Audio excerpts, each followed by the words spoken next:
আসসালামু আলাইকুম। আশা করি আপনারা সবাই ভালো আছেন। শনিবার মার্কেট বন্ধ। আমি আসলে পুঁজিবাজারের সাথে রাজনীতির একটা সম্পর্ক তো আছেই, বলার অপেক্ষা রাখে না।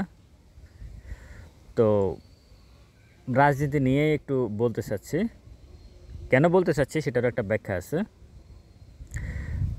ডিসেম্বরে কি নির্বাচন হবে কি না, এটা কেন বলতেছি সেটা হচ্ছে, ক্ষুদ্র বিনিয়োগকারী আমরা যারা আছি, আমাদের মনের মধ্যে কিন্তু একটা বিষয় উকি দিচ্ছে সব সময়, যে এই সরকার কিছুই করতে পারে না। ডক্টর ইউনূসের সরকার শুধু নামের উপরে চলতেছে।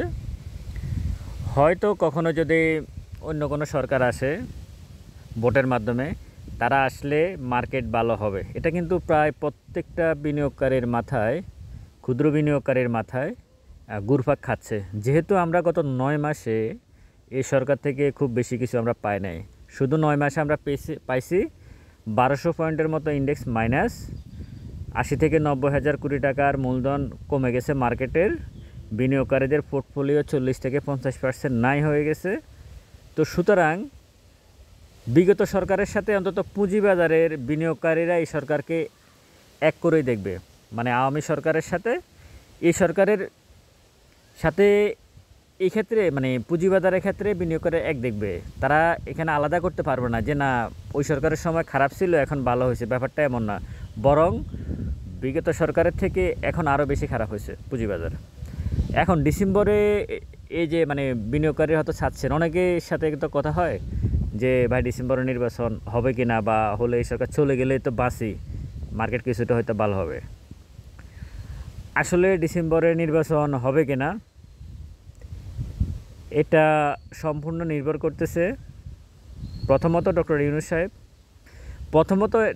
সাহেব, প্রথমত হচ্ছে আমেরিকা, ইউরোপীয় ইউনিয়ন, জাতিসংঘ, তারপরে হচ্ছে ডক্টর মোহাম্মদ ইউনূস। এই 7 জনের, এই 4টা বিষয় একসাথ করে আপনাদের কি মনে হয় যে ডিসেম্বরে নির্বাচন হবে কিনা? আপনারা একটু চিন্তা ভাবনা করে দেখেন। যদি আমেরিকা চায় যে ডিসেম্বরে নির্বাচন হোক তাহলে হবে। যদি ইউরোপীয় ইউনিয়ন চায় ডিসেম্বরে নির্বাচন হোক, হবে।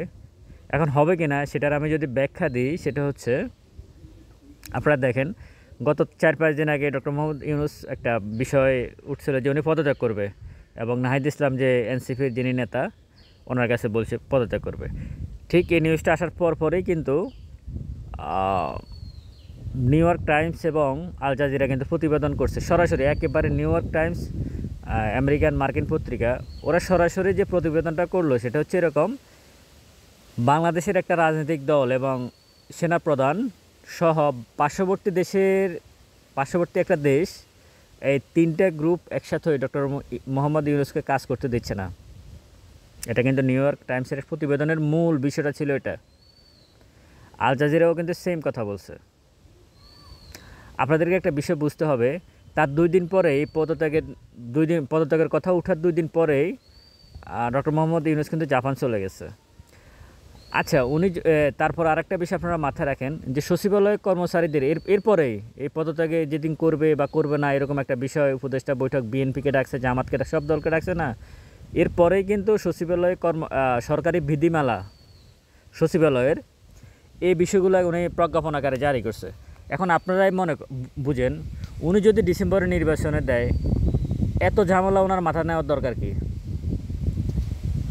উনি যে এখানে 2 দিন আগে বলতেছে আমি পদত্যাগ করব, আমি কাজ করতে পারতেছি না, সেই ক্ষেত্রে উনি কি জানে না যে সে সচিবালয় যদি আমি সরকারি প্রজ্ঞাপন, মানে সরকারি চাকরি বিধির পরিবর্তনটা আনে, এখানে বিশাল একটা আন্দোলন হবে?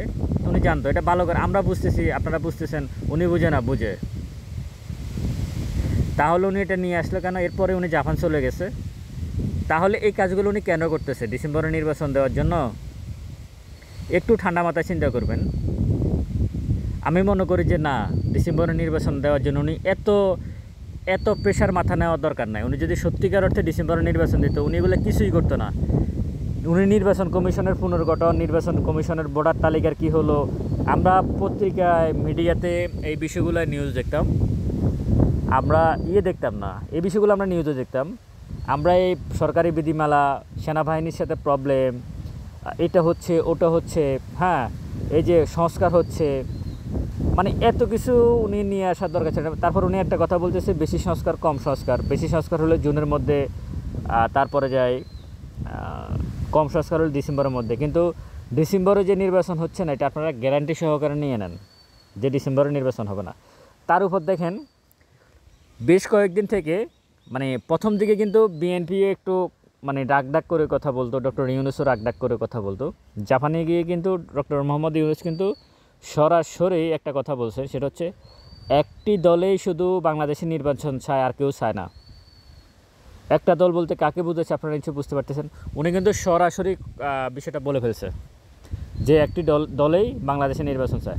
আবার বিএনপি গতকালকে শহীদ প্রেসিডেন্ট জিয়াউর রহমানের শাহাদাত বার্ষিকীতে বিএনপির একজন নেতা মির্জা আব্বাস উনি বলছেন যে একটি লোকে বাংলাদেশের নির্বাচন চায় না, সেটা হচ্ছে ডক্টর মোহাম্মদ ইউনূস। তার মানে দ্বন্দ্বটা আপনারা বুঝতে চেষ্টা করেন, দ্বন্দ্বটা কিন্তু খুব ভয়ঙ্কর হয়ে গেছে। আগে একটু রাগডাক করে কথা বলতো, এখন আর রাগডাক, এখন কিন্তু মানে জামা কাপড় ছাড়াই নাচানাচি আরম্ভ করে দিয়েছে। তো সুতরাং আগামী দিনগুলোতে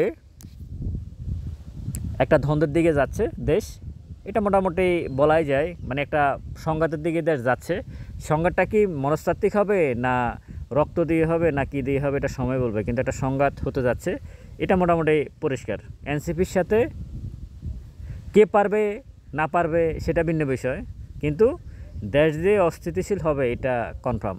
আর সাধারণত এই ধরনের পরিস্থিতিতে যেটা হয় পৃথিবীর ইতিহাসে বলে, এটা এটা এটা সত্য কথা, এটা সত্য কথা। আপনি দীর্ঘদিন ভোট ছাড়া থাকতে পারবেন না। এটা ডক্টর মোহাম্মদ ইউনূস হোক আর যেই হোক, আসলে এটা থাকা সম্ভব না। ভোট দিতে হবে, কিন্তু ডিসেম্বরে নির্বাচন হচ্ছে না, এটা সত্য। আর যদি ডক্টর মোহাম্মদ ইউনূস যদি ভোট না দিয়েই মানে ক্ষমতা ধরে রাখার চেষ্টা করেন দীর্ঘমেয়াদী, এটা ওনার জন্য খুব বেশি ভালো হবে না ব্যক্তি হিসাবে। যতই আমেরিকা, আমি প্রথমত আমেরিকা জাতিসংঘের কথা বলছি, সব কিছুই বলছি, ওরা না চাইলে হবে না নির্বাচন, এটা সত্য। সব কিছু ঠিক আছে, তারা হয়তো সাপোর্ট দিয়ে রাখবে। তারা যখন সাপোর্ট দিতে যাবে এই সরকারকে ভোট ছাড়া, তখন তাদেরকে এখানে ফোর্স অ্যাপ্লাই করতে হবে, মানে প্রেশার ক্রিয়েট করতে হবে বাংলাদেশে। যেটা আমরা অন্যান্য দেশে, মানে আমেরিকার যে দেশগুলোতে তারা ফোর্স অ্যাপ্লাই করছে, আমরা যদি ইরাক বলি, আফগানিস্তান বলি, পাকিস্তান বলি, আসলে সিরিয়া বলি, আমরা দেখতে পাই ওখানে কী হয়েছে। হয়তো বাংলাদেশে সেই প্রেক্ষাপট হবে না, কিন্তু খুব যে ভালো কিছু হবে না সেটাও নিশ্চিত। মানে এখন আমরা যে দেশটাকে দেখতেছি, যতটুকু আসলে স্বাভাবিক দেখতেছি, এটা দিন যত যাবে ভোট না হলে তত বেশি অস্থির হবে।